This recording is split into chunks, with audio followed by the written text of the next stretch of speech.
Right now আমি এখন আছি রাঙামাটি শহরে। সকাল সকাল আমরা বের হয়ে পড়লাম, সকালে নাস্তা করব, দেন আজকে রাঙামাটির কাপ্তাই লেক সহ 8টি দর্শনীয় স্থান ঘুরব। রাত্রেই বোট ভাড়া করে নিয়েছি।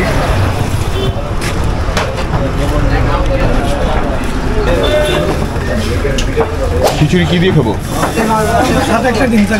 খিচুড়ি কত করে? খিচুড়ি 80 টাকা, 7 একটা ডিম, আর হচ্ছে পরোটার সাথে কি দিয়েছেন? হালুয়া আর পরোটা কি এখানে এইভাবেই হয়? লুচি পরোটা এটাই খাইতে হবে। লুচি পরোটা খাইতে, লুচি পরোটাই খাই।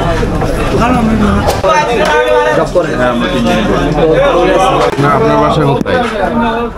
মহিলা কলেজ রাঙামাটির স্থানীয় চা দিয়ে কি লুচি এখানকার ট্রেডিশনাল সকালবেলা কি আর কি ভাই ভালো লাগে, তার কারণে সবাই খাই।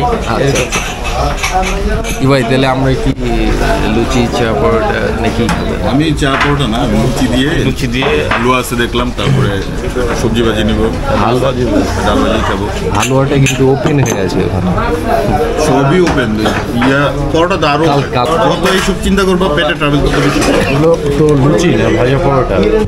এটা লুচি পরোটা বড় তো, এই কারণে লুচি পরোটা, হালুয়া, সবজি,